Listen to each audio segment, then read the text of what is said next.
I'm Isis Romero, and this is the news in San Antonio. We're getting a look at the man accused of a deadly shooting that happened near downtown. This is 23-year-old Dominique Ivan Juarez, who claims he shot and killed 21-year-old Pedro Jaramillo in self-defense. This happened Monday night along North Colorado Street. Juarez turned himself in on Tuesday. He told detectives he was drunk and walking home with friends when he saw Jaramillo with his hands in his pockets. According to an arrest affidavit, Juarez says Jaramillo yelled at them and he was scared they were going to be robbed, so he shot him. He's now facing a charge of first-degree murder. We've learned the Kickapoo Lucky Eagle Casino will reopen Friday morning, and we're getting a first-hand account of the chaos first responders faced while responding to the casino shooting over the weekend. The alleged gunman, Kirian Jones, is accused of killing 2 people and injuring several others. Reporter Zach Briggs spoke with the assistant fire chief. Yesterday, we sat down with the Maverick County Sheriff, who described the quiet demeanor of the capital murder suspect. And now we're hearing from the Eagle Pass Fire Department and their response from that tragic night. Until you're actually faced with a situation, it really opens your eyes to the catastrophic nature of responding to an incident like this. When he got the call late Saturday night, Eagle Pass Assistant Fire Chief Rodolfo Cardona wasted no time and rushed down to the Lucky Eagle Casino. We had, hundreds of people exiting the building at that time and running for cover. A lot of them did not understand what was going on. Company B was the crew on shift. Right away, they got to work, tending to the wounded, working alongside numerous other agencies. Without a doubt, it's what we may refer to as controlled chaos, and the performance and the training supersedes the chaotic environment. Authorities arrested the alleged gunman, Kirian Jones, in Wilson County. Jones is accused of killing 2 people and injuring 5 others. Cardona knew one of the victims, Marcus Antley. I did meet him a time or two when he was an agent here at CBP with work. It's unfortunate, and we definitely extend our condolences to his family, friends, and co-workers. And now Cardona's focused on ensuring his team of first responders as the mental health resources they need after covering such tragedy. They have really shown that resiliency for this department and for the people that they serve. Meantime, Jones remains locked up here at the Maverick County Sheriff's Office. His bail set at $4.5 million. In Eagle Pass, I'm Zach Briggs, KENS 5. Here in Military City, USA, the mayor and city manager say they're preparing for whatever comes next. With tens of thousands of federal workers and military families in San Antonio, they want to reassure the community that critical services will continue amid the shutdown. Sue Kalberg shows us how city leaders are preparing.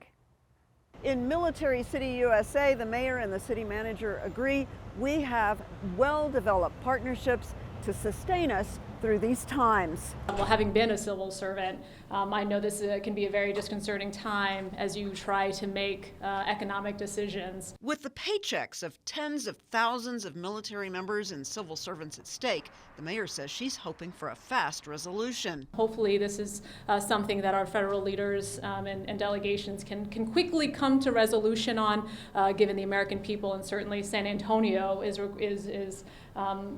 relying on them to make sure that people are safe, people are healthy, and people are well served. The mayor said since many federal workers are veterans as well, they're working closely with federal leaders. We're looking at all of that and making sure that we are best supporting the federal workforce in and out of uniform here in our community. City Manager Eric Walsh said at the start of the new city fiscal year today, $150 million in federal grants will still come, and it's important to remember the city has to invest the money first. They look to local and state governments to spend the money and get reimbursed. So the short-term impact is nothing to us. Walsh says the pinch may not be felt unless the shutdown goes on more than 2 or 3 months. He says important grant-funded services are safe, and he says they're working hard to make sure airport operations run smoothly. And they are continuing to operate. The best quote of the day, we don't know what we don't know, but they say, whatever happens, they will do their best to stay one step ahead so that everything will work out. At City Hall, Sue Calbert, KENS 5. In the wake of another deadly attack at a church, Governor Greg Abbott is taking new steps to protect places of worship across the state. On Sunday, 4 people were killed in a shooting and fire at a Mormon church in Michigan. The gunman died in a shootout with police. Earl Stoudemire explains the governor's plan. Governor Abbott directed Texas DPS to increase security and also create a task force to protect places of worship. In the press release, Governor Abbott said, quote, "Places of worship are sacred and that officers will marshal all resources necessary to safeguard our places of faith." Texas Highway Patrol, special agents for the Criminal Investigations Division, and Texas Rangers in the Homeland Security Division will make up the task force. Governor Abbott also encourages everyone to use the iWatch Texas app to report suspicious activity. You can download the app on your phone or call 844-643-2251. Now, filing a report on this usually takes about 5 minutes, and all of the reports remain confidential. Earl Stoudemire, KENS 5. The convenience store that sold the whopping $1.8 billion jackpot ticket is getting a big check of its own. It's part of the Texas Lottery's Retailer Bonus Program, motivating retailers like the one in Fredericksburg. Simone Simpson has their story. It wasn't just the largest ever involving a Texas lottery player. It was the second largest jackpot won in both Powerball and U.S. lottery history. $250,000 was awarded to Biggs 103 off of Highway 290 in Fredericksburg. Officials say it's a win-win. It's a win for the store, it's a win for the community, which impacts the store and the locals and the hires that are here and doing the great work. The Texas Department of Licensing and Regulation said one person has come forward claiming they have the winning ticket, but have not shown up physically to prove that. They have 155 days to come forward with ticket in hand to claim that win.